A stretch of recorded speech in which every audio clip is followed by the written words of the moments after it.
ఈ సంవత్సరానికి సంబంధించిన పేరు మరొకసారి ఏది పడితే అది పలకకుండా తెలుగులో కూడా రాస్తుంది. ఎలా పడితే అలా అనకుండా తెలుగులో కూడా రాస్తుంది కదా. ఏమని రాస్తుందండి? అది కాదు. ఎందుకు తెలుగు హీబ్రూ? పాస్టర్ గారు ఈ హీబ్రూ ఎందుకంటే డైరెక్ట్గా తెలుగులోనే యెహోవా ఉపకారముల సంవత్సరం అనుకోవచ్చు కదా. ఆంటీ ప్రార్థన చేస్తుంది రేపటి నుంచి. ఏం ప్రార్థన చేస్తుంది తెలుసా? ఏమని చేస్తుంది? ఉపకారముల నామ సంవత్సరం అని పేరు పెట్టేస్తుంది దానికి. అలా కాదు, అది బాగా వినాలి ఒకసారి. ఉపకారము అంటే నీకు తెలిసిన ఉపకారం ఏంటి? మామూలుగా ఉపకారాలు అంటే ఏంటి? Thank you. ఉపకారము అంటే మన భాషలో ఉపకారం అంటే ఏంటి? మేల. మీకు తెలిసిన ఉపకారం అంటే ఏంటో చెప్పండి. అసలు బైబిల్లో హీబ్రూ ఉపకారానికి మన ఉపకారానికి ఉన్న తేడా చెప్తాను నేను మీకు. ఎందుకని హీబ్రూలోనే తీసుకోవాలి, ఎందుకని బైబిల్ భాషలోనే దాన్ని తీసుకోవాలంటానికి రీజన్ ఉంది. అందుకని పర్టికులర్గా ఆ పేరుని హీబ్రూలో మనం మాట్లాడుకోవడం. చెప్పండి ఒకసారి, ఉపకారం అంటే మీరేమనుకుంటున్నారు? వాట్ యు అండర్స్టాండ్ బై ఉపకారం? హెల్ప్ చేయడం అంటే వితౌట్ ఎక్స్పెక్టింగ్ ఎనీథింగ్. ఏమి ఎక్స్పెక్ట్ చేయకుండా చేస్తే దాన్ని ఏమంటాం? ఉపకారం అంటాం. అదే ప్రత్యుపకారం అంటే నువ్వు నాకు ఉపకారం చేసావు, నువ్వు నాకు మేలు చేసావు, నేను నీకు ఒక మేలు చేస్తాను. ఉపకారానికి ఇంకొక ఉపకారం అనమాట. దాన్ని ప్రత్యుపకారం అంటాం. అంటే సంథింగ్ ఏదో ఒకటి మన లెవెల్కి మనం అందుకోలేంది, లేకపోతే మనం పొందుకోలేంది ఇంకొకరి దగ్గర నుంచి పొందుకుంటే, ఇంకొక సహాయం ద్వారా తీసుకుంటే దాన్ని ఉపకారం పొందడం అంటాం. అయితే ఇది జనరల్గా మనకున్న ఉపకారం. బైబిల్ ప్రకారం ఉపకారము అంటే ఓకే ఏమనుంది అక్కడ పదం? ఏం పదం అది? గెములాత్ అనండి ఒకసారి. ఓకే, గెములాత్ అనండి ఒకసారి. ఓకే, గెములాత్ అంటే ఫస్ట్ గుర్తుపెట్టుకోవాలి. హీబ్రూ అక్షరాలు చెప్తాను. ఒకటో అక్షరం కొంచెం గట్టిగా అలెఫ్, రెండో అక్షరం, మూడో అక్షరం అది ఈ సంవత్సరం పేరు. ఈ సంవత్సరం పేరు ఏం పేరు? మూడవ అక్షరం ఏంటది? గీమేల్ అనండి ఒకసారి. గీమేల్ అంటే అర్థం ఏంటి అసలు? గీమేల్ అనే ఆ మాట అర్థమైతే, గీమేల్ అనే అక్షరము, గీమేల్ అనే అంకె అర్థమైతే ఉపకారం అంటే ఏంటో అర్థమవుతాయి. ఈ గీమేల్. ఓకే, ఇంకో మాట చెప్తాను. హీబ్రూలో ఉన్న ప్రతి అక్షరంకి దానికంటూ సొంత అర్థం ఉంటుంది, దానికంటూ ఓన్ పిక్చర్ ఒకటి ఉంటుంది. అలెఫ్ అంటే ఏంటి? సాక్రిఫిషియల్ యానిమల్, ఒక ఎద్దు ముఖం యొక్క బొమ్మ ఉంటుంది అక్కడ. ఓకే, రెండోది ఏం చెప్పాను? బేత్కి ఏ బొమ్మ ఉంటుంది? గుడారం బొమ్మ ఉంటుంది. ఏ బొమ్మ? ఇల్లు అని అర్థం. బేత్ అనే పదం లేకుండా ఇల్లు అనే పదం రాదు. బేతేల్, బెత్లెహేం అన్నీ కూడా బేత్ అనే అక్షరంతో, బేత్ అంటే ఇల్లు అని అర్థం. ఓకే, రెండో అక్షరం పేరు ఏం పేరు? బేత్. మూడో అక్షరంకి సింబల్ ఏంటి మరి? Very good. ఓకే, బాగా అప్గ్రేడ్ అయిపోయాం. ఓకే, గీమేల్ అనేది అక్షరము, బట్ హీబ్రూలో గమాల్ అనండి ఒకసారి. గమాల్ అనే పదము దేన్ని సూచిస్తుంది అంటే క్యామెల్ని సూచిస్తుంది. వంటే అని అర్థం. అనండి ఒకసారి అన్నమాట. వంట ఏం చేస్తుంది? వంట చేసేదాన్ని ఉపకారం అంటాం. బాగా వినాలి ఒకసారి. ఓకే, వంట ఏ ఉపకారం చేస్తుంది? వంట ఏ మేలు చేస్తుంది? ఓకే, నేను పరిచయకు వచ్చిన కథ చెప్తాను. ఎంతమంది గుర్తుందో నాకు తెలియదు, కానీ మళ్ళీ ఒకసారి గుర్తు చేసుకుంటాను. నాకు నేను చెప్పుకుంటాను. వినండి. నేను పరిచర్యకు వచ్చిన కథ, నన్ను పరిచర్యకి నడిపించినటువంటి కథ, వంట కథ. ఓకే, ఏంటదంటే తల్లి వంటే పిల్ల వంటే రెండు మాట్లాడుకుంటున్నాయి. ఓకే, తల్లి పిల్ల రెండు మాట్లాడుకుంటున్నాయి. పిల్ల తల్లిని అడుగుతూ ఉంది, మమ్మీ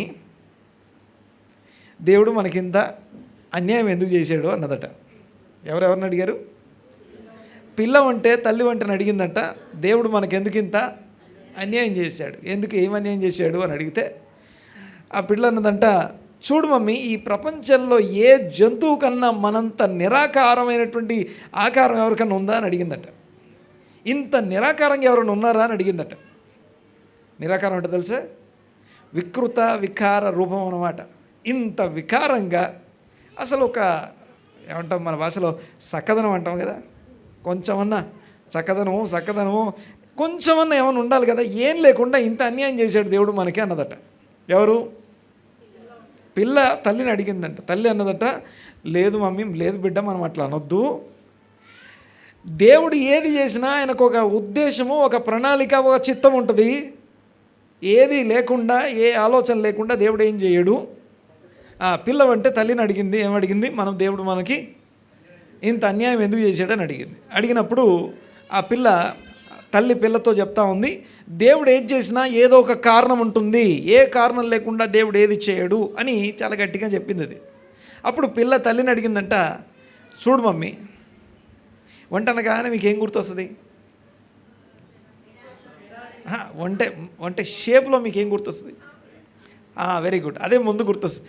ఏంది మమ్మీ ఇది? ఎవరికన్నా ఉంటుందా ఇట? ఇంత ఎత్తుగా, ఇంత లావుగా, ఇంత అసహ్యంగా ఏమన్నా ఆకారం ఉందా ఇందులో అని అంటే పిల్ల అన్నదంట, బిడ్డ, మనము ఎడారిలో ఉంటాం కదా, ఎడారిలో నీళ్లు దొరకవు. ఆ నీళ్లు ఒక్కసారి తాగితే మనం 6 నెలల దాకా తాగాల్సిన పని లేదు. దాన్ని స్టోర్ చేసుకోవడానికి దేవుడు మనకి ఇక్కడ ఓ ట్యాంక్ పెట్టాడు, ఇది పెట్టాడు ఇక్కడ అని చెప్పిందట. ఓకే, తర్వాత ఏం గుర్తొస్తుంది మీకు? వంట షేప్ చూడగానే లెగ్స్. ఏంటి మమ్మీ మన కాళ్ళు ఇంత పొడుగా? ఓకే, ఈ కాళ్ళ సౌందర్యం ఏంటి మమ్మీ ఇది అన్నదంట. సో ఈ కాళ్ళు ఏంటి మమ్మీ ఇంత అసహ్యంగా ఉన్నాయి, ఇంత పొడుగ్గా, గలీజ్గా, ఇంత అసహ్యంగా అని అంటే అప్పుడు తల్లి అన్నదంట, ఏమన్నదంట చెప్పాలి గట్టిగా, మనం ఎడారిలో ఉంటాం కదా. ఇది గుర్తుపెట్టుకోవాలి, ఈ స్టేట్మెంట్ గుర్తుపెట్టుకోవాలి. ఏ మాట? మనం ఎడారిలో ఉంటాం కదా, ఎడారిలో మనం నడవాలంటే అక్కడ ఇసుక ఉంటుంది, ఆ ఇసుకలో నడవాలంటే మనం ఒక్కరమే ఆప్షన్ అక్కడ. మన పేరేం పేరంటే ఎడారి ఓడ. ఓకే, ఎడారి ఓడ. మనం ఎడారిలో ట్రాన్స్పోర్టేషన్ మనమే, మనం లేకపోతే ఎడారిలో ట్రాన్స్పోర్టేషన్ లేదు. అందుకే దేవుడు మనకి ఇలా స్పెషల్గా పెట్టాడు. నువ్వు ఎంత గొప్ప ఏ బండి పెట్టినా ఎడారిలో నడవదు, మనం నడవాల్సిందే. అది అన్నదంట, ఏంటి మమ్మీ మన కాళ్ళు ఇలా ఉన్నాయి అన్నదట. సరే, కాళ్ళ గురించి చెప్పేసింది. ఏం చెప్పింది? ఫస్ట్ మాట ఏం చెప్పాలి? ఫస్ట్ డైలాగ్ ఏం చెప్పాలి? మనము ఎడారిలో ఉంటాం కదా. బాగా వినండి ఒకసారి. తర్వాత నెక్స్ట్ ఇంకోటి ఏం గుర్తొస్తుంది మీకు? దాని నెక్కు, ఇంకా మరంతా దాని స్కిన్, దాని హెయిర్. ఏంటి మమ్మీ ఈ చర్మ సౌందర్యం ఏంటి మమ్మీ మనకి? ఓకే, ఈ కాళ్ళ సౌందర్యం ఏంటి, ఈ చర్మ సౌందర్యం ఏంటి అని అడిగితే ఆ తల్లి అన్నదంట, ఏం చెప్పిందంట, మనం ఎడారిలో ఉంటాం కాబట్టి అక్కడ ఇసుక, ఎండ ఉంటుంది కాబట్టి దానికి తట్టుకోవడం కోసం దేవుడు స్పెషల్గా మనకో స్కిన్ తయారు చేశాడని చెప్పిందంట. ఈ స్పెషల్ రోమాలు, ఈ స్పెషల్ హెయిర్ మనకి ఇచ్చాడు అని చెప్పిందంట. సో తర్వాత అది అడుగుతూ ఉంది, ఇది చెప్తా ఉంది. సో ఫైనల్గా ప్రతిదానికి ఆన్సర్లో ముందు ఆన్సర్ ఏముంటుంది? వెరీ గుడ్, బాగా అర్థమైంది. మనం ఎడారిలో ఉంటాం కాబట్టి. ఫైనల్గా అది ఇంకో క్వశ్చన్ అడిగింది, లాస్ట్ క్వశ్చన్. ఎవరు? పిల్ల. ఏమని అడిగిందంటే, మమ్మీ మనం ఎడారిలో ఉంటే అన్నావు కదా, బాగుంది. ఎడారిలో ఉండడానికి అవసరం అన్ని దేవుడు మనలో పెట్టాడు కదా, మరి ఎడారిలో ఉండకుండా ఈ జూ పార్క్లో ఏం చేస్తున్నావు మమ్మీ అన్నదట. నేను మాట్లాడింది అర్థమైంది కదా? ఈ కథ, ఈ చిన్న ప్రశ్న నేను 2010 సంవత్సరంలో ఫుల్ టైం మినిస్ట్రీకి, సో 2010 సంవత్సరంలో ఈ కథ విన్న తర్వాత ఏమైంది తెలుసా? నాకు పర్సనల్గా బీపీ డౌన్ అయిపోయింది. లిటరల్గా 3 రోజులు రెస్ట్, 3 రోజులు బెడ్ మీద ఉన్నా. ఎందుకంటే అప్పుడున్న ప్రెషర్, అప్పుడున్న ఒక పక్కనేమో అప్పటికి సంఘం నడుస్తూ ఉంది, లీడ్ చేస్తూ ఉన్నా. విశ్వాసులు అంటారు, నువ్వు మాకు అంటే మామూలుగా అందరూ ఏమంటారంటే, ఎంప్లాయీస్ అందరూ ఏమంటారంటే, నువ్వు పాస్టర్ విముకు దూరం ఉండు అంటారు, నన్ను కలుపుకోరు. సరే అని చెప్పి పాస్టర్ దగ్గరికి వెళ్తే, నువ్వు ఎంప్లాయీవి మాకు దూరంగా ఉండని వాళ్ళు అంటారు. సో అటు కాకుండా ఇటు కాకుండా ఒక ప్రెషర్, ఒక స్ట్రెస్లో ఉన్నప్పుడు బాగా వినాలి ఒకసారి మాట. ఎందుకు ఈ కథ నేను జ్ఞాపకం చేశానంటే, ముందు ఈ స్టేట్మెంట్ మీకు అర్థమైన తర్వాత మనకు ముందుకు వెళ్దాం. వినండి ఒకసారి. ఏంటంటే, దేవుడు నాకే ఎందుకు ఇలా పెట్టాడు, నేనే ఎందుకు ఇలా ఉన్నాను, నాకే ఏముకు అవుతున్నాయి అనుకునే వాళ్ళందరికీ కథ ఒక పెద్ద ఆన్సర్ ఇది. నీకోసం స్పెషల్గా ఉన్నాయి అవి. ఆమేన్. అది మొదటి విషయం. ఇక మన సబ్జెక్ట్లోకి వెళ్ళిపోతే క్యామెల్, గమాల్. ఓకే, గమాల్ అనే మాటకి క్యామెల్ అని అర్థం. క్యామెల్ అనే పేరు కూడా గమాల్ అనే పదం నుంచి వస్తుంది, గమాల్ అనే వర్డ్ నుంచి వస్తుంది. వంట ఏం మేలు చేస్తుందో చెప్తాను, వినండి ఒకసారి. ఎడారిలో ఉండే వాని యొక్క బరువు, ఎడారిలో ఉండే వాని యొక్క వ్యాపారము, బరువు, ఏవైతే బాధ్యతలు ఉంటాయో వాటన్నిటినీ తీసుకోవడం కోసం ఇది ఫస్ట్ పైనుంచి కిందికి దిగుద్ది. పైనుంచి అది మామూలుగా పైకి ఎక్కలేము. వంటను లోడ్ చేయాలంటే వంట కిందికి దిగాల.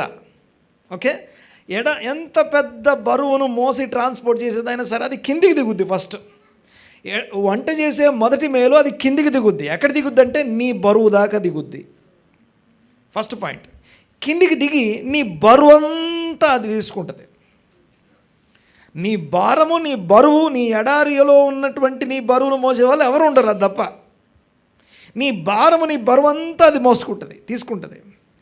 తీసుకున్న తర్వాత అది లిఫ్ట్, పైకి ఎత్తుద్ది. నేను లిఫ్ట్ అప్ అంటాం. అంటే భారము నన్ను ఆ లోయెస్ట్ ప్లేస్ నుండి నా బరువు అంతటిని తను మీదేసుకొని అది పైకి లేస్తుంది. పైకి లేయడం మాత్రమే కాదు, అంటే వర్టికల్ అంటాం. వర్టికల్గా కిందికి వచ్చి పైకి లేపుద్ది, వర్టికల్గా కిందికి వచ్చి పైకి లేపుద్ది. తర్వాత నువ్వు ఉన్న ప్లేస్ నుండి నిన్ను ప్రోగ్రెస్, ట్రాన్స్పోర్ట్, షిఫ్ట్, ఒక ప్లేస్ నుండి హారిజంటల్గా నిన్ను షిఫ్ట్ చేస్తుంది. ఆమేనండి గట్టిగా, హల్లెలూయా. సో దీన్ని హీబ్రూలో ఉపకారము, గెమెల్ అనే మాటకి అర్థం అది. ఇంకోటి, హీబ్రూలో చారిటీని ఏమంటారంటే గెములుత్ హసదీం అంటారు. హసదీం, గెములుత్ అంటే సో డూ సంథింగ్, ఏదో ఒకటి ఉపకారం చేయడం అన్నమాట. ఉపకారం చేస్తూ మేలు చేస్తూ ఉండేదాన్ని, ఆ ఉపకారం చేయడాన్ని చారిటీ చేయడం అంటాం. బీదల్ని, లేకపోతే అవసరంలో ఉన్నవారిని, లేకపోతే అక్కర్లో ఉన్నవారిని కంఫర్ట్ చేయడం, ఆదరించడం, దానికి కూడా ఇదే పదం వాడతారు.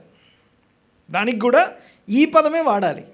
అయితే అర్థమవుతుందిగా నేను మాట్లాడేది. ఏం సంవత్సరం ఈ సంవత్సరం? యెహోవా ఉపకారముల సంవత్సరం. తెలుగు ఉపకారం కాదు. ఉపకారం అంటే ఏదో చిన్న సహాయం చేయడం అలా కాదు. ఇది ఉపకారం అంటే బైబిల్ ఉపకారము, గెమలుత్ అనే పదానికి అర్థం ఏంటంటే పైనుంచి కిందికి దిగుతాడు నీ కోసం. ఆమేన్. యూనో గెమలుత్ని ఇంకొక ఎక్స్ప్లెనేషన్ ఏం చెప్తామంటే, a rich man chasing a poor man to give charity. Okay, గెమలుత్ అనే పదానికి డెఫినేషన్ అది. ఓకే, బైబిల్ గెమలుత్ అనే మాటకి rich man chasing a poor man. ఒక అత్యధిక ధనవంతుడైన వాడు ఎవరిని చేజ్ చేస్తున్నాడు? అత్యంత బీదవాన్ని చేజ్ చేస్తున్నాడు, వెంటాడుతున్నాడట.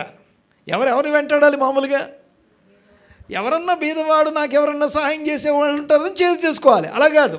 ఆ రిచ్ మ్యానే చేజ్ చేస్తున్నాడు. గమాల్ అంటే ఉపకారం అనే పదానికి, మన తెలుగు ఉపకారానికి, బైబిల్ ఉపకారానికి మధ్య ఉన్నటువంటి గొప్ప వ్యత్యాసం ఇది. మోస్ట్ ఎక్స్ప్రెసివ్ లాంగ్వేజ్ మనం మాట్లాడుకునేది, దైవికమైన పరలోకపు భాషలో నుంచి మాట్లాడుకుంటున్నాం. హల్లెలూయా. నేను మాట్లాడేది అర్థమైంది కదా? మళ్ళీ చెప్తాను. బైబిల్లో అలెఫ్, బేత్, గీమెల్, మూడవ అక్షరం.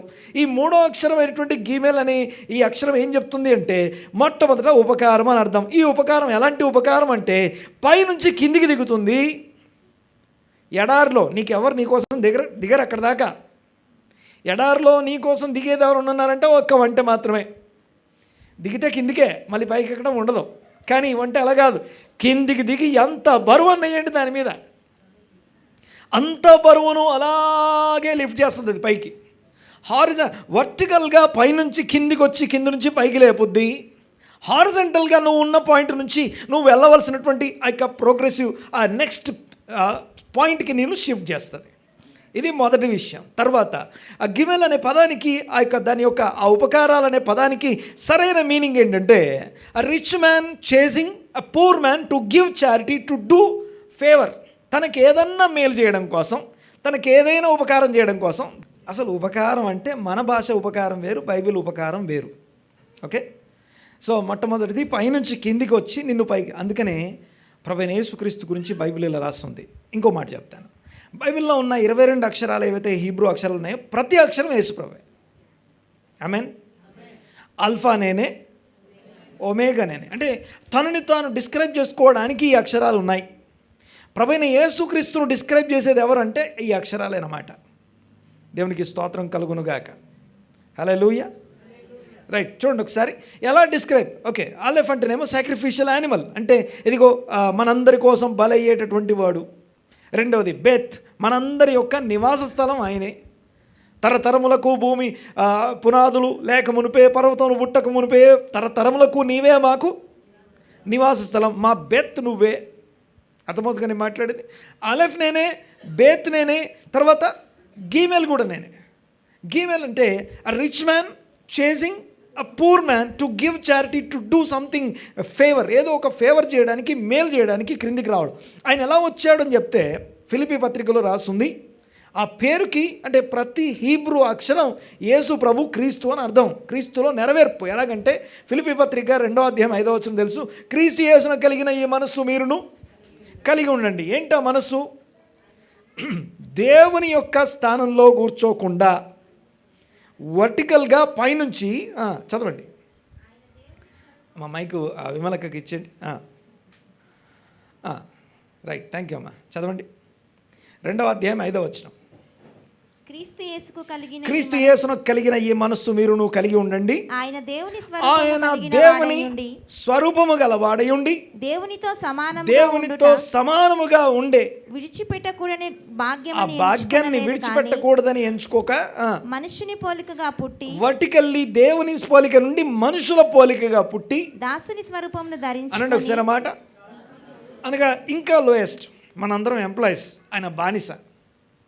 మనందరం ఎంప్లాయీస్, బిజినెస్ పీపుల్ అయి ఉండొచ్చు కాక, బట్ ఆయన బానిస స్థానానికి కిందికి దిగాడట. ఇంకా తను తానే రిక్తునిగా అంటే తనకున్నవన్నీ తీసి పక్కకు పెట్టేశాడు. తర్వాత ఆయన ఆకారమందు మనుషుడుగా కనబడి మరణము పొందినంతగా అనగా మరణము అంటే పాపం యొక్క జీతం మరణం. పాపం చేసిన వాడు అనుభవించే మరణాన్ని పొందినంతగా తగ్గించుకున్నాడట. అందులోనూ అత్యంత దారుణమైన ఘోరమైనటువంటి మరణం శిలువ మరణం. శిలువ మరణం పొందేదాకా అంటే పై నుంచి కింది దాకా అన్నమాట. అక్కడి నుంచి కూడా మరణించిన తర్వాత పాతిపెట్టబడ్డాడు. ఇక భూమి యొక్క లోతైన అతి క్రింది స్థలాలకి దిగాడు అని అర్థం. వర్టికల్లీ పైనుంచి కిందికి దిగడం అంటాం దీన్ని. ఈ మేలు ఎవరు చేస్తారు? ఒంటె మేలు అంటారు దాన్ని. ఉపకారముల సంవత్సరం అంటే దేవుడు నీ కొరకు ఉపకారం నువ్వు ఉన్న స్థితి దాకా కిందికి దిగుతాడు అని అర్థం. ఆమేన్. దిగుతాడు కంటే దిగి ఉన్నాడు, ఇది మనకు చేయబడిన ఉపకారం అని అర్థం. రాత్రి ఒక 3 వాక్యాలు చెప్పాను, ఎంతమంది గుర్తుంది? 1, కొంచెం గట్టిగా, యెహోవా అందరికీ ఉపకారి అనండి ఒకసారి మాట. ఆ అందరిలో నేనున్నాను. ఓకే, నాకు కూడా ఉపకారే అనండి ఒకసారి. నాకు కూడా ఉపకారే 1. రెండో మాట ఏం చెప్పాను? ఆయన చేసిన ఉపకారములకు నేను ఏమి చెల్లించగలను, తిరిగి ఏమి ఇవ్వలేనని మేలు చేస్తున్నాడు. 2. మూడోది ఏం చెప్పాను? నా ప్రాణమా యెహోవాను సన్నుతించుము, నా అంతరంగమున సమస్తమా ఆయన చేసిన ఉపకారములలో దేనిని అంటే మర్చిపోకుండా గుర్తుపెట్టుకోవడం కోసం అనుక్షణం ఏదో ఒక ఉపకారం పొందుతూ ఉంటాం. రాసుకోవడానికి, గుర్తుపెట్టుకోవడానికి, రెడీ అవ్వడానికి ఈ యొక్క సంవత్సరం మనల్ని హెల్ప్ చేస్తూ ఉంది. ఈ 3 మాటలు మళ్ళీ చెప్పాను, మళ్ళీ జ్ఞాపకం చేస్తాను. ఈ 3 వచనాలు మర్చిపోవద్దు. మొదటిది 145:9. ఎస్, 145:9. Very good. 145:9 అట్ట గుర్తుపెట్టుకోండి. తర్వాత రెండోది 116:12. ఏముంది అక్కడ? నేను నీవు చేసిన ఉపకారములకు నేనేమి తిరిగి చెల్లించదను. ఏం చేస్తాను మరి? రక్షణ పాత్రను చేత పట్టుకొని ఇంకొక మేలు ఉపకారం అందులోంచి తీసుకుంటాను. ప్రార్థన చేసి ఇంకో ఉపకారం అడుగుతాను. ఆయన చేసిన దానికి ఏమి ఇవ్వలేం, కానీ ఇంకోటి తీసుకుందాం, ప్రార్థన చేస్తాం. తర్వాత మూడో విషయం మాట్లాడుకున్నాం. ఆయన చేసిన ఉపకారాలు మర్చిపోలేనని ఉంటే గుర్తుపెట్టుకోవడానికి రెడీగా ఉండాలి. దేవునికి స్తోత్రం. అది 3 వచనాలు ఈ సంవత్సరానికి సంబంధించిన వాగ్దానాలు అవి. తర్వాత ఇక వాక్యంలోకి వెళ్తే ఉపకారము అంటే మనం అనుకునే ఉపకారం కాదు, క్రీస్తే ఉపకారం, ఆయన చేసిన ఉపకారం పైనుంచి కిందికి దిగడమే కాదు, ఇంకేం చేసినట్టంటే 103వ కీర్తనకి వెళ్తే ఇందాకేం చదివాం మనం, ఆయన దేవుని స్థానము నుండి మనుషుల పోలికగా దాసుని స్వరూపం, తర్వాత తను రిక్తునిగా చేసుకుని మరణం పొందినంతగా, దట్టు శిలువ మరణం పొందినంతగా తను తగ్గించుకున్నాడు. దీన్ని గీమెల్ అంటాం. గీమెల్ యొక్క ఎక్స్ప్లెనేషన్, గీమెల్ యొక్క నెరవేర్పు అంటాం. అన్నీ నేనే, అక్షరాలన్నీ కూడా నేనే. ఊరికేనే ఒక అక్షరం కాదు అది, ఆ అక్షరానికి ఒక ఎసెన్స్, ఆ అక్షరానికి ఒక క్యారెక్టర్ ఉంటుందన్నమాట. అది ఎవరో కాదు, ప్రభువైన యేసుక్రీస్తే. అందుకని హీబ్రూలో దాన్ని చూడాలి. తర్వాత ఇంకొక విషయం ఇక్కడ మనం అర్థం చేసుకోవాలి ఏంటంటే, హారిజంటల్, వర్టికల్గా పైనుంచి కిందికి దిగిన ఆయన హారిజంటల్గా ఏం చేశాడంటే, 103వ కీర్తన చూడండి ఒకసారి. ఆయన 103వ కీర్తన 9వ వచనం చదువుదాం ఒకసారి. ఆయన ఎల్లప్పుడూ వ్యాజ్యమాడువాడు కాడు, ఆయన మన దోషములను క్షమించువాడు. దాన్ని తూర్పుకి 12 కరెక్ట్. పడమటికి తూర్పు చదవమా.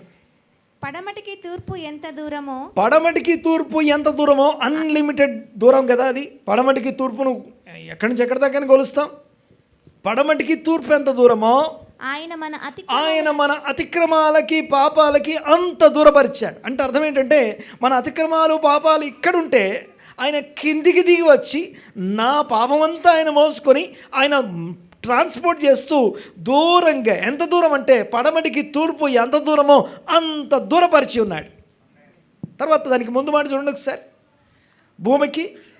భూమి కంటే ఆకాశము లేదా పరలోకము ఎంత ఎత్తైనదో ఆయన యందు భయభక్తులు గల వారి ఎడల ఆయన కృప. ఈ కృప గిమెల్ అనే పదం నుంచి మనకు కలుగుతూ ఉంది. చారిటీ అంటాం, ఉపకారం అంటాం, మేలు అంటాం.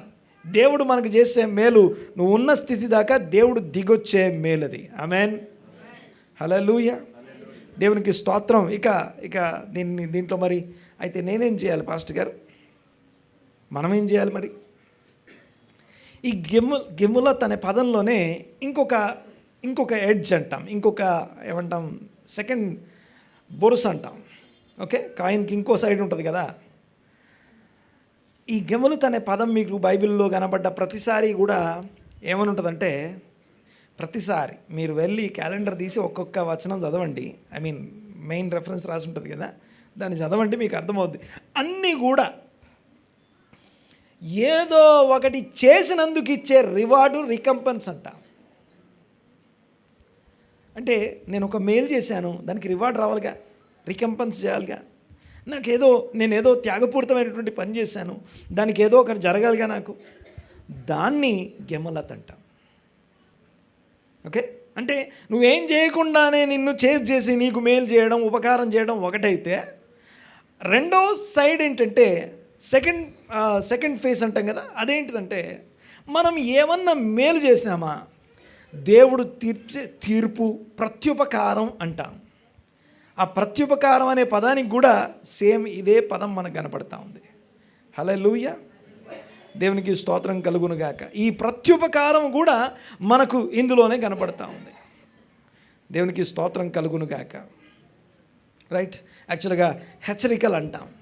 సో ఈ సంవత్సరానికి సంబంధించిన మేలైన దీవెనకరమైన విషయాలతో పాటు కొన్ని హెచ్చరికలు కూడా మనకున్నాయి. దయచేసి అర్థం చేసుకోవడానికి ప్రయత్నం చేద్దాం. దేవునికి స్తోత్రం. 2-3 విషయాలు చెప్పేసి నేను ఫాస్ట్గా ముగిస్తాను. 1, 94వ కీర్తన 2వ వచనం. భూలోక న్యాయాధిపతి లెమ్ము. మరొకసారి, భూలోక న్యాయాధిపతి లెమ్ము, గర్విష్ఠులకు ప్రతిఫలం ఇమ్ము. యెహోవా భక్తిహీనులు ఎంతవరకు ఉత్సహించుదురు. ఆ భక్తిహీనులకు ప్రతిఫలం ఇమ్ము అన్న దగ్గర కూడా సేమ్ గిమాల్ అనే పదం రాసి ఉంటుంది. అంటే దేవుడు నాకు మేలు చేయడం, ఏదో ఒక ఉపకారం చేయడం అనేది ఎలాగైతే ఉపకారం అని చెప్పబడుతుందో, భక్తిహీనులు, గర్విష్ఠులు ఎవరైతే ఉన్నారో వారికి ఇచ్చే రివార్డ్ని కూడా, వారికి ఇచ్చే రికంపెన్స్ అంటాం. అది కూడా ఏమంటుందని కేవలం అని అంటాం.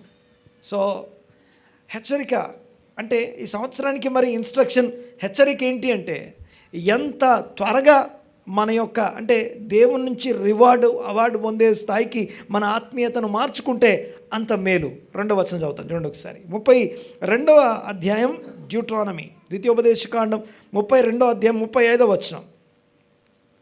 32-35 ద్వితీయోపదేశకాండం.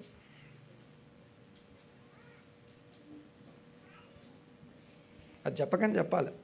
వారి పగ తీర్చుటయు పగ తీర్చుకొనుట ప్రతిఫలమిచ్చుట నావి అనండి ఒకసారి మాట కొంచెం గట్టిగా. పగ తీర్చుకొనుట ప్రతిఫలమిచ్చుట నావే. Okay, don't try to take vengeance. నీ వెంజన్స్ని నువ్వు తీర్చుకోవాల్సిన అవసరం లేదు. ఎవరేదన్నా దేవుడు వింటున్నాడు, దేవుడు చూస్తున్నాడు. ఆమె అన్నాడు గట్టిగా. తొందరపడాల్సిన అవసరం లేదు. ఓకే, ఎంతమంది ఆ మాట చదివారు నిన్న?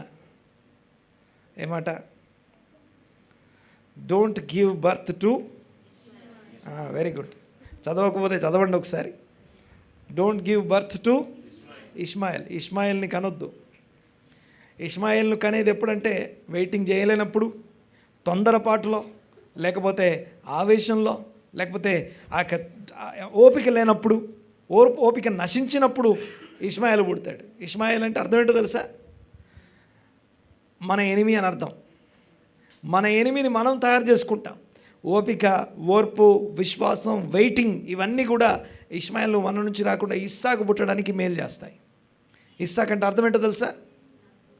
నవ్వు, స్మైల్. నవ్వును కనాల్సిన మనం ఎవరిని కంటాం? ఓపిక లేనప్పుడు ఇష్మాయిల్ అంటే మనల్ని తినేదానికి అంటాం, లేకపోతే మనల్ని మింగేసేదాన్ని మన శత్రువును కంటాం. అర్థమవుతుంది మాట్లాడేది? చూడండి ఒకసారి. సో దానికోసం ఇక్కడ ఈ యొక్క మాటని వెంజన్స్ ఈజ్ మైన్, పగదీర్చుకొనుట ప్రతిఫలం ఇచ్చుట దేవుని చేతికి వదిలేయాలి. ఇంకోటి, నాట్ జస్ట్ గెములత్ మాత్రమే కాదు ఇది. గెములత్ హషెం. హషెం అంటే షేమ్ అంటే నేమ్ అని అర్థం. హషెం అంటే ద నేమ్ అని అర్థం. The name above all names. దేవుడు అని అర్థం. దేవుడు అనేది నామవాచకం కాదు, అది సర్వనామం. తెలుగులో సర్వనామం అంటాం. ఓకే, సర్వనామం అంటే ప్రనౌన్. నౌన్ కాదు, అది ప్రనౌన్. దేవుడు అంటే ఎక్కడ ఆ పదానికి ఎవరికైనా ఆపాదించవచ్చు అది. కానీ హషెం అంటే the only one God, name above all names. అన్ని పేర్లకి పైనున్న పేరు అని అర్థం. ఆయన యొక్క ఉపకారం ఇది అని అర్థం.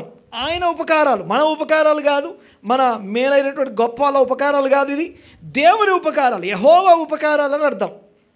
దేవుడు అంటే ఏ పేరున వాడొచ్చు దానికి, కానీ యెహోవా అంటే ఆయన ఒక్కడే ఉంటాడు అక్కడ. అందుకే the name above all names. నువ్వు దేనికన్నా పేరు పెట్టొచ్చు కాక, అన్ని పేర్లకి పై నామం ఆయనదే. హషెం అంటాం, ద నేమ్ అని అర్థం హషెం అనే మాటకి. బరుక్ హషెం అంటే తెలుగులో మనం, ఇంగ్లీష్లో మనం ప్రైజ్ ద లార్డ్ అంటాం కదా. అనండి ఒకసారి. మీకు ఇంగ్లీష్ బైబిల్లో ఎక్కడ యెహోవా అనే పేరు ఉండదు. ఎందుకు? యెహోవా అనే పేరు దగ్గర ఏం రాశారు?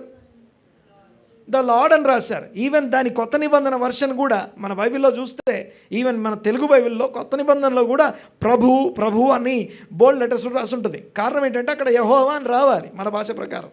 కానీ అది రానివ్వకుండా అదోనాయ్ హషెం అనే పేరుని వాడేవాళ్ళు. ఇప్పటికి కూడా అదే వాడతారు. ఏదో లార్డ్ అంటే అక్కడ ఎవరిదన్నా పేరు పెట్టుకోవచ్చు, కానీ హషెం అంటే the only one, name above all names అని అర్థం. సో అన్ని నామాల కన్నా పైనామైనటువంటి ఆయన యొక్క ఉపకారాలు ఇవి అని అర్థం. ఓకే, ప్రగతిర్చుకొనుట ఆయనకి వదిలేస్తాము. ప్రతిఫలం ఇవ్వడం కూడా డోంట్ ట్రై టు, నువ్వు ప్రతిఫలం ఇవ్వడానికి ట్రై చేయొద్దు.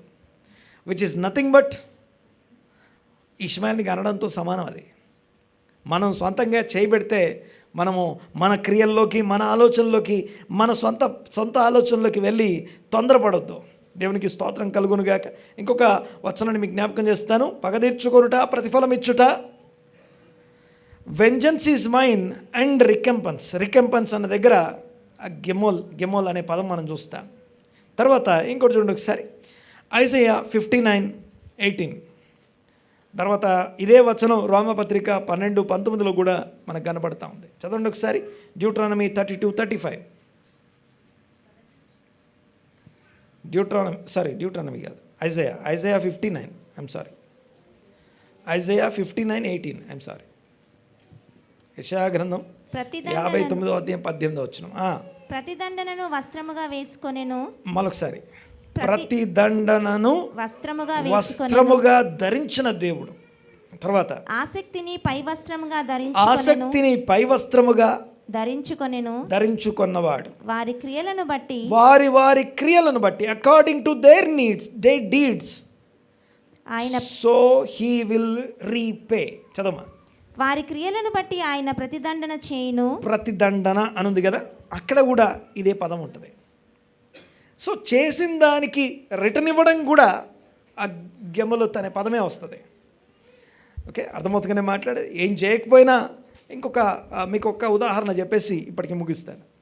ఉదాహరణ ఏంటంటే, ఒకడు దొంగల చేత కొట్టబడి, తర్వాత వస్త్రములు లాగివేయబడి, మూడో పాయింట్ ఏంటి? దొంగల చేత కొట్టబడ్డాడు 1, 2 వస్త్రాలు దొంగిలించబడ్డాయి, 3 కొన ఊపిరి, కొర ప్రాణం అనండి ఒకసారి. ఇంగ్లీష్లో ఏమంటారో తెలుసా? ఇంగ్లీష్లో హాఫ్ డెడ్, సగం చచ్చాడు అని అర్థం. కానీ యాక్చువల్గా తెలుగులో కొన ప్రాణం అంటే అర్థం ఏంటి? ఇంకా అబౌట్ టు డై, అయిపోయింది లాస్ట్. ఇంగ్లీష్లో మనం హాఫ్ డెడ్ అంటాం. హాఫ్ డెడ్ కాదు, ఫుల్ డెడ్, ఆల్మోస్ట్ లాస్ట్, కొంచెం మిగిలింది. ఇక చనిపోయే పరిస్థితిలో ఉన్నటువంటి వ్యక్తికి ఎవరన్నా మేలు చేస్తారా? ఆ పరిస్థితి చూసి ఒక యాజకుడు అక్కడి నుంచి వెళ్ళిపోయాడు. ఎందుకంటే ఆ యాజకుడు వచ్చి ఆయనకి చేయడం కోసం కిందికి దిగితే, ఒకవేళ పొరపాటున ఆయన చనిపోతే తన యొక్క అపవిత్రత అనగా తన పవిత్రతను కోల్పోయి కొద్ది కాలం అపవిత్రుడిగా ఉండాలి. సో వాటన్నిటి బదులు వీఆర్ వెరీ సారీ, ఆ యొక్క చనిపోవడానికి సిద్ధంగా ఉన్నవాడికి ఏం సహాయం చేస్తాం, వదిలేసి వెళ్ళిపోయాడు. లేవీడిది కూడా అదే పరిస్థితి. ఈ 2 పేర్లు చెప్పిన తర్వాత థర్డ్ నేమ్ చెప్పాడు, సమరయుడు అని. యూదులు వ్యతిరేకించిన వారు, తమకి తామే యూదులకి మేమే యూదులం అని చెప్పుకునేవారు సమరయులు. యూదులు తృణీకరించిన వారు, యూదుల చేత లెక్కింపబడిన వారు. అలాంటి సమరయుల్లో ఒకడు వచ్చి ఏం చేశాడంట? ఆయన ఎలా వెళ్తున్నాడట? తన గాడిద మీద తను వెళ్ళిపోతున్నాడు, తన దారిలో తను వెళ్ళిపోతున్నాడు. గాడిద దిగి వచ్చాడని రాసుంటుంది. దిగి అతడున్న చోటికి వచ్చాడని రాసుంటుంది. అతడున్న చోటికి వచ్చి తర్వాత గాయములను కట్టి ద్రాక్షరసముతో ఆలివ నూనెతో వాటిని కడిగి క్లీన్ చేసి కట్టిన తర్వాత అతనిని తన గాడిద మీద ఎక్కించుకున్నాడని రాస్తుంది. అతనిని తన గాడిద మీద దెబ్బలకు అవసరమైనటువంటి హీలింగ్ చేసి తన గాడిద మీద ఎక్కించుకొని ఏమంటాం, ఓకే, అక్కడికి వెళ్ళి ఆ మనిషిని అక్కడ అప్పగించి, అంతేకాదు పేమెంట్ కూడా చేస్తున్నాడు. ఎంత? 2 దేనారాలు పే చేస్తున్నాడు. ఈ 2 దేనారాలు పే చేస్తూ ఏమంటాడంటే, ఒకవేళ నీకేమన్నా ఎక్స్ట్రా ఖర్చు అయితే పెట్టుకో, నేను రిటర్న్ వచ్చేటప్పుడు నేను దాన్ని నీకు రీపే చేస్తాను. అంటే తన హెల్త్కి ఆయనే చూసుకున్నాడు. తను ఎవరో తెలియదు, తను బ్రతుకుతాడా లేదా అనే క్వశ్చన్ దగ్గర ఉన్న టైంలో చూడండి ఒకసారి, తన ఐడెంటిటీ తెలియదు, తను ఏంటో తెలియదు, కానీ అవసరంలో ఉన్నవాడి కోసం ఒక సమరయుడు కిందికి దిగొచ్చి ఇలా తీసుకొచ్చి, ఇది నిజంగా జరిగింది కాదు, ఇదొక జరిగిందా ఉపమానమా? కేవలం ఉపమానమే. బాగా వినాలి ఒకసారి. ఈ ఉపమానం అంతటి యొక్క సారాంశం మేలు చేయండి, ఎవరికన్నా సహాయం చేయండి అని మాత్రమే కాదు. అసలు విషయం ఇంకోటి ఉంది. ఇదంతా అయిపోయిన తర్వాత చివరికి యేసు ప్రభు ఒక ప్రశ్న అడుగుతాడు. ఏంటి ఆ ప్రశ్న అంటే, ఎవరికి ఉపకారి అని అడిగే దగ్గర ఎవరికి పొరుగువాడు అని అడగాలి. అడిగేటప్పుడు ఆయన ఏమంటాడంటే, దొంగల చేత దెబ్బలు తిన్న, కొట్టబడి కొరప్రాణంతో ఉన్న ఆ వ్యక్తికి ఈ ముగ్గురిలో ఒక లేవీయుడు, ఒక యాజకుడు, ఒక సమరయుడు, ఈ ముగ్గురిలో ఎవరు పొరుగువాడు అంటారు అని అడిగాడు. అడగగానే ఆ మాట్లాడుతున్నటువంటి ప్రశ్న అడుగుతున్నటువంటి వ్యక్తి నోరు తెరిచి, ఇదిగో సమరయుడు అనే పదం తీసుకోలేదు ఆయన. ఆ పదం ఎత్తుకోవడానికి కూడా ఇష్టపడరాళ్ళు. అతనికి సహాయం చేసిన వాడే అన్నాడు.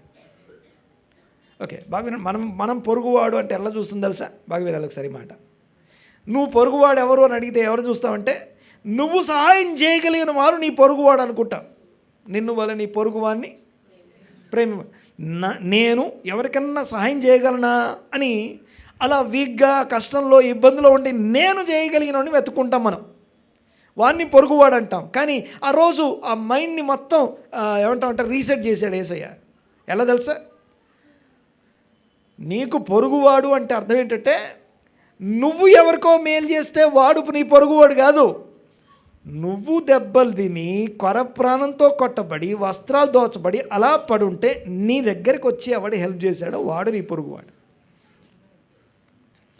అర్థమైంది కానీ మాట్లాడింది అది యాక్చువల్గా అక్కడ కంక్లూజన్ పాయింట్. అది నా పొరుగువాడెవరు అన్నదానికి ఆయన ఒక డెమాన్స్ట్రేట్ చేసి చూపించాడు. ఇదిగో ఇది పొరుగువాడు అంటే ఇలా ఉంటాడు. మనం కూడా చాలాసార్లు పొరుగువాడు అంటే నేను ప్రేమించదగిన వాడు, నేను మేలు చేయగలిగిన వాడు, నేను ఉపకారం చూపించదగిన వాడు, వాళ్ళని వెతుక్కుంటాం. కానీ మనం ఒకరి చేత ఉపకారం చేయబడ్డాం, పొందామన్న సంగతి మర్చిపోతాం. ఎలాగైతే మనం వెతకడం మొదలు పెడతామో ఆ వెతికినప్పుడు ఏమవుద్దంటే నాకు ఎవరు మేలు చేశారో అని వెతికితే ఒకవేళ ఇది నెగిటివ్గా కనిపిస్తుండొచ్చు. కానీ పాయింట్ ఏంటంటే మనకు మేలు చేసిన వాడు మన పొరుగువాడు ఎవరంటే యేసుప్రభు మన పొరుగువాడు అనండి ఒకసారి గట్టిగా. ఎందుకంటే నేనున్న చోటికి, నేను పడి ఉన్న చోటికి ఆయన వచ్చాడు. ఇందాక పైనుంచి దిగి వచ్చాడని చెప్పాను కదా. ఆ దిగి వచ్చి నేనున్న చోటికి వచ్చి నన్ను పైకి లేవనెత్తి నా అవసరాలన్నీ తీర్చి నా కోసం ఆయన పే చేసి నన్ను పునరుజ్జీవింపజేయడం కోసం ఆయన సిద్ధపడ్డాడు. విషయం ఏంటంటే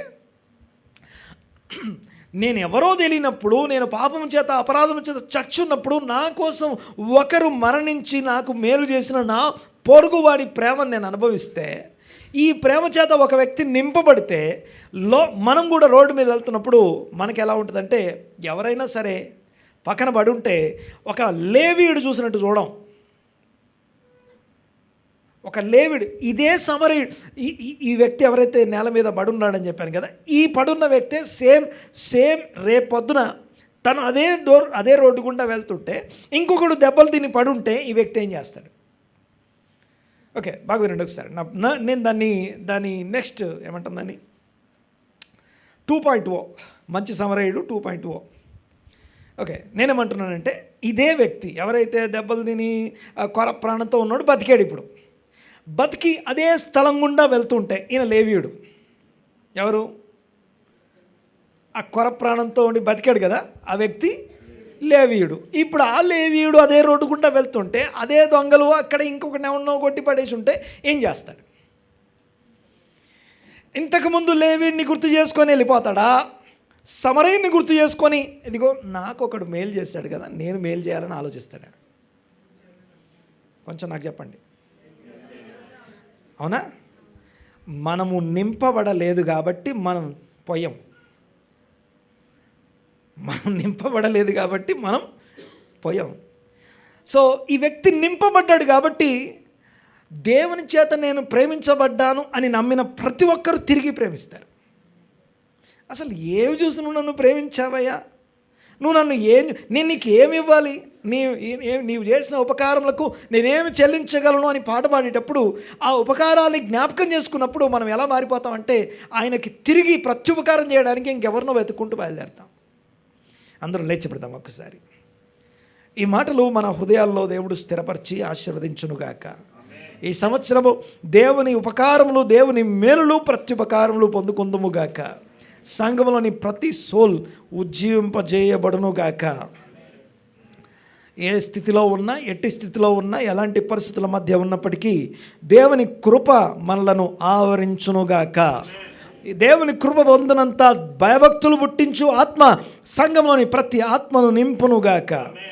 మీ యొక్క ఘనత, మహిమ, ప్రభావం తిరిగి మీకే కలుగునట్లుగా ఇదిగో ఏకీపించిన ప్రతి ఒక్కరిని దీవించి ఆశీర్వదించి స్థిరపరచమని ప్రార్థన చేస్తున్నాం. మనోనేత్రాలు వెలిగించండి, జ్ఞానము ప్రత్యక్షత కలిగిన మనసు ప్రతి ఒక్కరికి దయచేయమని ప్రార్థిస్తున్నాను. ఆయన ప్రతి సోల్ని ఉజ్జీవింపజేయండి, బలపరిచి, దృఢపరిచి, స్థిరపరచండి తండ్రి. ప్రభువైన యేసుక్రీస్తు యొక్క ఉపకారముల ఇదిగో లెక్కింపలేని ఉపకారములను అనుక్షణం ప్రతి వ్యక్తి అనుభవించునుగాక. వందనాలు, స్తుతులు, స్తోత్రం నాయన. ఎందుకొరకు, ఏ విషయం కోసం, ఏ దేవ మీ చిత్తం కోసం నన్ను ఈ స్థలంలో, ఈ సంవత్సరంలో, ఈ పరిస్థితుల్లో నన్ను ఉంచారో ఇదిగో అక్కడ మీ ఇష్టానుసారుడిగా, మీ చిత్తానుసారుడుగా మేము స్పందించదుముగాక, ఇదిగో రెస్పాండ్ అవుదుముగాక. మీ చిత్తమును ఇదిగో ఎరుగునట్లు రూపాంతరం పొంది మనస్సు మారి ఇదిగో మీ సజీవ యాగముగా మా శరీరంలో సమర్పించుకుందుముగాక. ఏకీవించిన ప్రతి వ్యక్తిని, ప్రతి కుటుంబాన్ని మీ హస్తాలకు అప్పగిస్తున్నాం. ఈ 2026 సంవత్సరపు దీవెనలు ప్రతి ఒక్కరికి అంతకంతకు అనుగ్రహించమని వేడుకుంటూ, స్తుతించి ఆరాధించి మీ నామాన్ని గొప్ప చేస్తూ ఈ ప్రార్థన నజరేయుడైన యేసుక్రీస్తు నామమున అడిగి బ్రతిమాలు వినేంతో వేడుకొంచున్నాము తండ్రి. ఆమేన్, ఆమేన్, ఆమేన్, ఆమేన్. నేనెల్లప్పుడూ యెహోవాను సన్నతించెదన్, నిత్యము ఆయన కీర్తి నా నోట నుండున్. అంతా నా మేలుకే, ఆరాధన యేసుకే, అంతా నా మంచికే. తన చిత్తమునకు తల వంచితే ఆరాధన ఆపను, స్తుతించుట మానను. ఆరాధన ఆపను, స్తుతించుట మానను, స్తుతించుట మానను. కన్నీళ్ళే పానములైనా, కఠిన దుఃఖ బాధలైనా, స్థితిగతులే మారినా, అవకాశం చేజారినా. కన్నీళ్ళే పానములైనా, కఠిన దుఃఖ బాధలైనా, స్థితిగతులే మారినా, అవకాశం చేజారినా. మారదు యేసు ప్రేమ, నిత్యుడైన తండ్రి ప్రేమ. మారదు యేసు ప్రేమ, నిత్యుడైన తండ్రి ప్రేమ. మారదు యేసు ప్రేమ, నిత్యుడైన తండ్రి ప్రేమ. మారదు యేసు ప్రేమ, నిత్యుడైన తండ్రి ప్రేమ. అంతా నా మేలు